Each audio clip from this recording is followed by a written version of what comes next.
मैया कब ही बढ़ेगी चोटी। कितनी बार मोहि दूध पियत भई, यह अजहू है छोटी। तू जो कहती बल्कि बेनी ज्यों, वह है लांबी मोटी। काढ़त गुहत नवावत जय है, नागिन सी भुई लोटी। कांचो दूध पियावती पची, तेती न माखन रोटी। सूर शाम चिरजीवी दो भैया, हरि हलधर की जोटी। यह पद सूरदास जी की भक्ति भावना, वात्सल्य रस और बालकृष्ण की बाल लीलाओं का अद्भुत चित्रण है। इसमें बालकृष्ण अपनी माँ यशोदा से बाल सुलभ शिकायत कर रहे हैं कि उनकी चोटी अब तक क्यों नहीं बढ़ी, जबकि वे बड़े हो रहे हैं। यह केवल बालकृष्ण की मासूम जिज्ञासा नहीं, बल्कि सूरदास जी द्वारा रची गई एक भावनात्मक और वात्सल्य से भरी लीला है, जो भक्त और भगवान के मधुर संबंधों को दर्शाती है। मैया कब ही बढ़ेगी चोटी। कृष्ण अपनी माँ यशोदा से प्रश्न करते हैं कि उनकी चोटी कब बढ़ेगी। इस पंक्ति में एक बालक की जिज्ञासा, अधीरता और अपनी पहचान की चिंता झलकती है।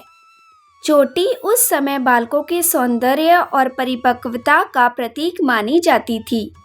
कृष्ण को लगता है कि वह बड़े हो रहे हैं, लेकिन चोटी नहीं बढ़ी, जिससे वे चिंतित हैं।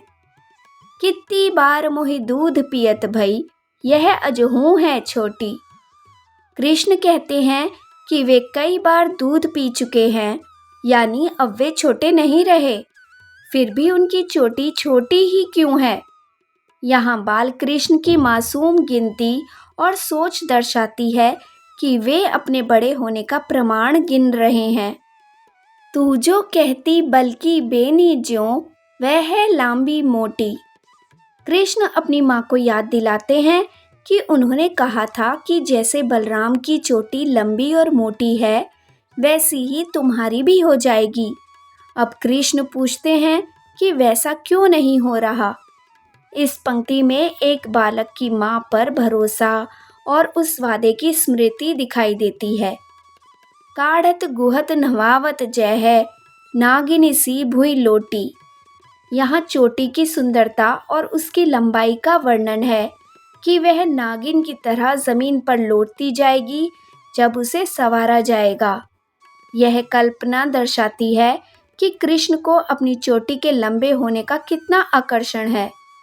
कांचो दूध पियावती पची, देती न माखन रोटी। कृष्ण शिकायत करते हैं कि माँ उन्हें कच्चा दूध देती है, पकाकर नहीं, और माखन रोटी भी नहीं देती। इस पंक्ति उस प्रसिद्ध कृष्ण लीला की ओर संकेत करती है, जिसमें वे माखन के लिए तरसते हैं, चोरी करते हैं और माँ से शिकायतें करते हैं। सूर शाम चिरजीवो दो भैया, हरि हलधर की जोटी। अंत में सूरदास जी आशीर्वाद देते हैं कि श्याम और हलधर दोनों भाई चिरंजीवी रहें।